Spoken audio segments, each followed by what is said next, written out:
Law of attraction कहता है कि अपनी विश को डिवाइन को ग्रेटिट्यूड के साथ बताकर फिर उसे लेट गो कर दिया जाए और फिर आप अपने काम पर लग जाएं और डिवाइन को अपना काम करने दें। जो शाहरुख खान का एक डायलॉग है ना, जो उस मूवी में बोला था उसने कि जब आप किसी चीज़ को शिद्दत से चाहते हैं तो पूरी कायनात आपको उससे मिलाने में लग जाती है। तो ये इसी परिप्रेक्ष्य में बोला गया सेंटेंस था कि लॉ ऑफ अट्रैक्शन का ये रूल है कि आप एक बार अपनी विश को डिवाइन को बता दें सच्चे दिल से कि डिवाइन ये मेरी विश है, और उसके बाद में बस आप अपने उस पर से अपना फोकस हटाकर पॉजिटिव रहें कि हाँ, ये चीज़ मेरी लाइफ में आ रही है, मुझे इतना विश्वास है, और उसके बाद में लेट गो कर दें उस पर से फोकस हटाकर। तब क्योंकि आपकी उस विश को पूरा करने के लिए डिवाइन भी अपना फिर काम करते हैं। जो सेंटेंस का जो बोलने का मोटिव था वो ये कि पूरी कायनात आपको उससे मिलाने में लग जाती है। मतलब कि भाई ईश्वर भी, क्योंकि आपने ईश्वर को बता दिया है कि मुझे ये चीज़ चाहिए, तो अब ईश्वर को भी तो काम करने दें। लेकिन क्या हम सही मायने में लेट गो कर पाते हैं? क्या हम वो सब्र और वो पेशेंस, धैर्य हम रख पाते हैं? क्योंकि लॉ ऑफ अट्रैक्शन ये भी कहता है कि अगर आप किसी चीज़ को डेस्परेटली चाहते हैं, डेस्परेटली उसके पीछे लग जाते हैं, तो वो चीज़ आपसे उतनी ही दूर भी चली जाती है।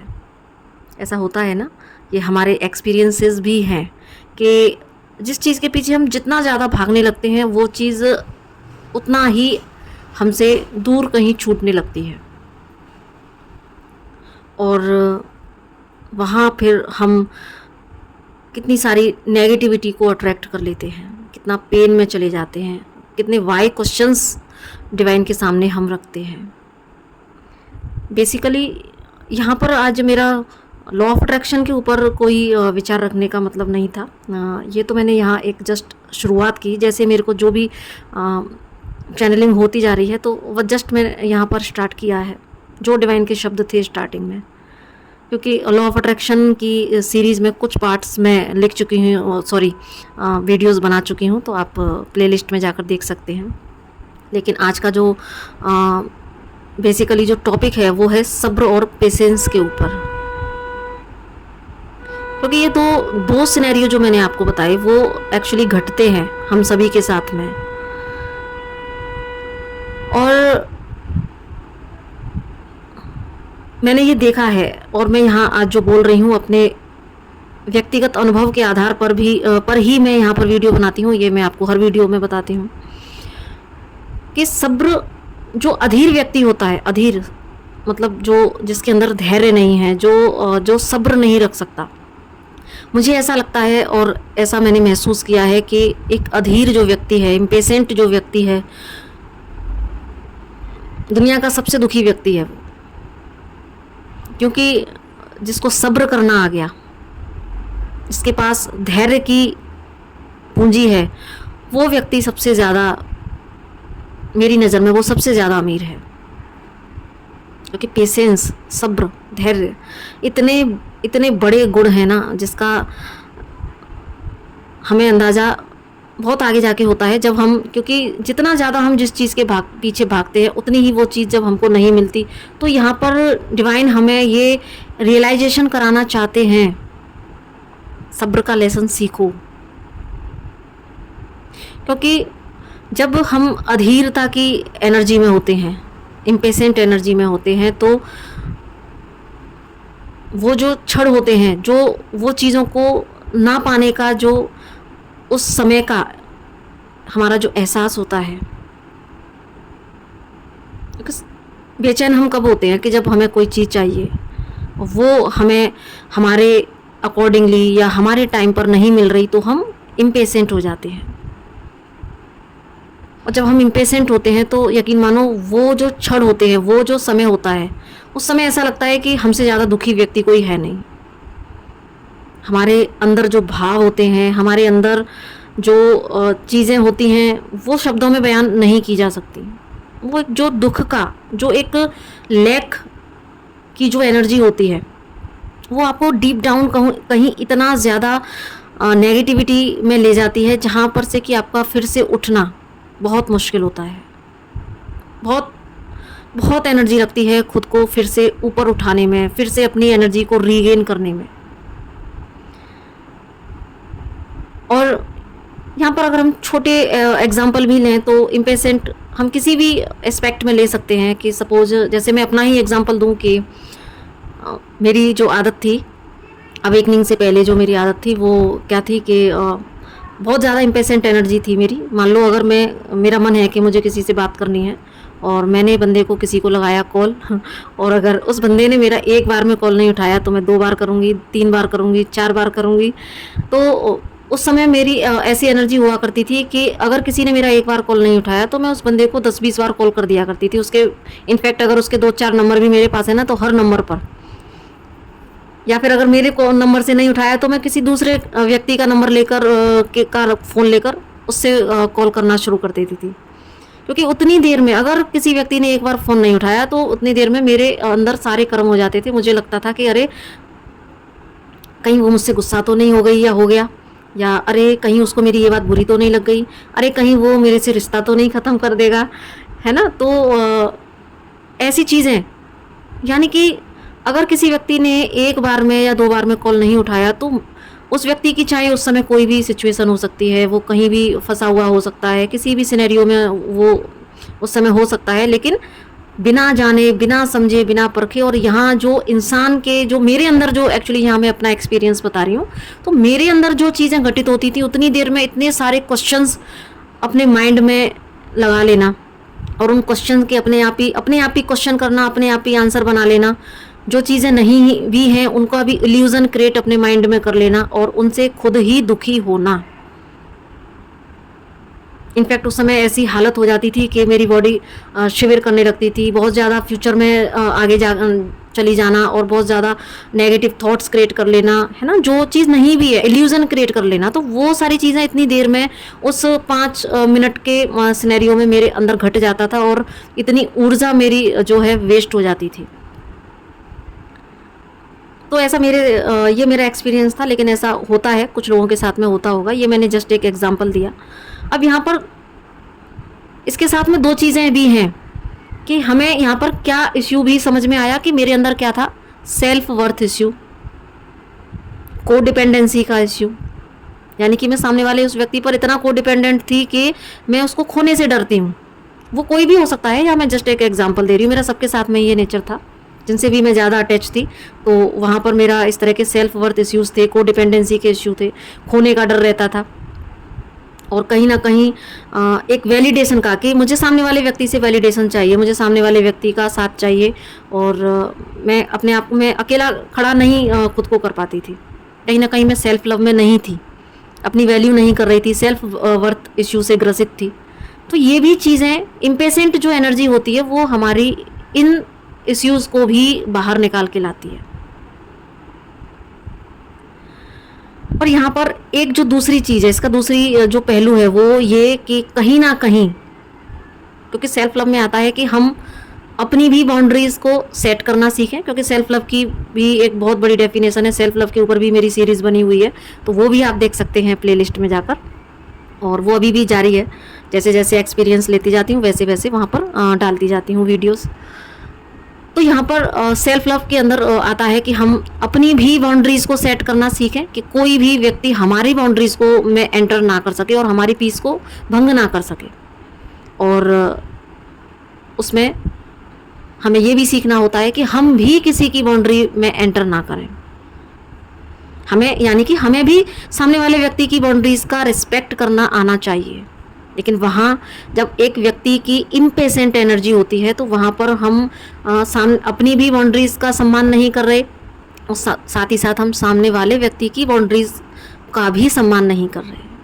क्योंकि अगर मैं ये फ़ोन कॉल वाली अगर एक्सपीरियंस लूँ तो वहाँ पर समझने वाली बात होती है कि शायद वो व्यक्ति अभी अपने हर व्यक्ति का एक पर्सनल स्पेस होता है। हो सकता है कि वो उस अभी बात करने के मूड में ना हो या किसी भी काम में हो, तो वहाँ पर हम उसकी उसकी दृष्टि से चीज़ों को ना देखते हुए हम बस उसकी बाउंड्री को क्रॉस करते जा रहे हैं, क्रॉस करते जा रहे हैं, क्रॉस करते जा रहे हैं, और वहाँ पर हमारी तो इम्पेशेंट एनर्जी है ही, लेकिन हमारी जो इम्पेशेंट एनर्जी से सामने वाले व्यक्ति की ऊर्जा में भी परिवर्तन आता है। कैसे? उसको फिर होता है इरिटेशन, इरिटेशन की एनर्जी।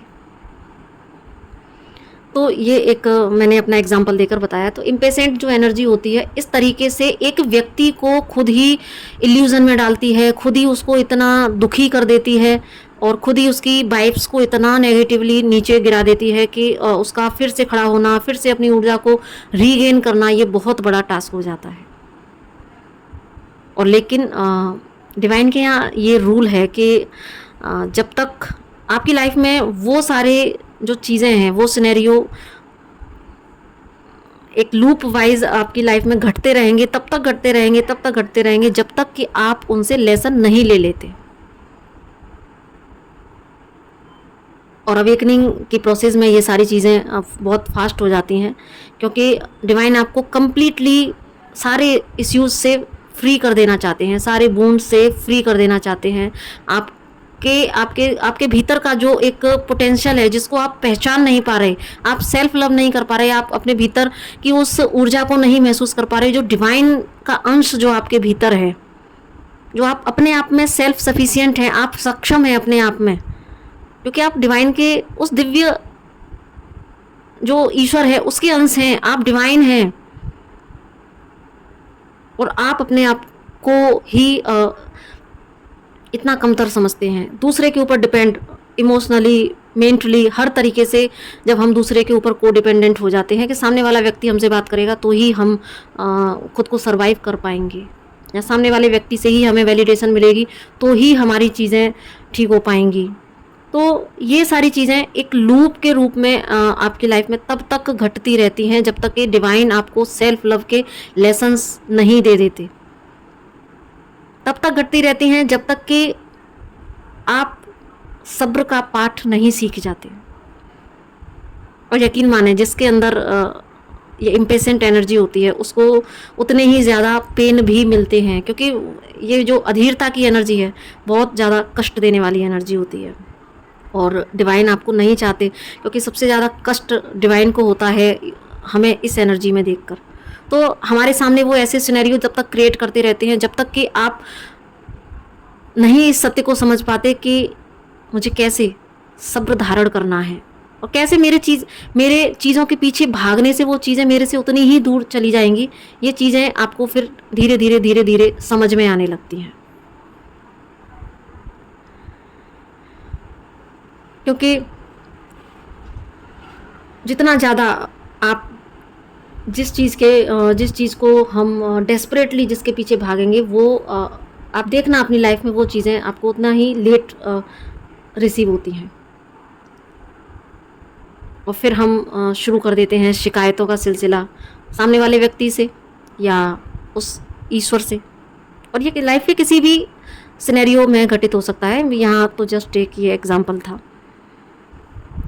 हम अपने कैरियर को लेकर भी कर सकते हैं। सपोज कोई जॉब है, डेस्परेटली बहुत ज़्यादा किसी चीज़ के पीछे भाग रहे हैं, तो लेकिन लॉ ऑफ अट्रैक्शन, जैसा कि मैंने स्टार्टिंग में बताया, लेट गो करने का भी नाम है। लॉ ऑफ अट्रैक्शन का एक रूल है बेसिक कि भाई कोई चीज़ अगर आपको चाहिए आप अपना डिवाइन को बता दें और अपने स्तर पर जो आपसे प्रयास हो सकता है वो प्रयास करें।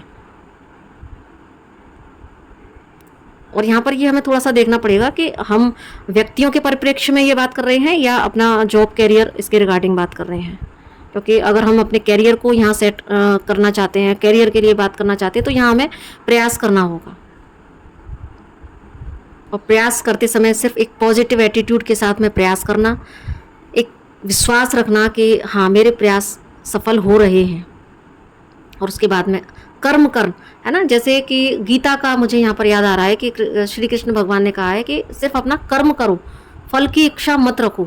और जब हम फल की इच्छा रखने लगते हैं, तुरंत ही हमें रिजल्ट चाहिए, तुरंत ही हमें किसी चीज़ का आंसर चाहिए, तुरंत ही हमें मतलब हमारे अकॉर्डिंगली चीज़ें चले, तुरंत ही हम जो चाहते हैं तुरंत होता चला जाए, तो ये हमारा परसेप्शन है।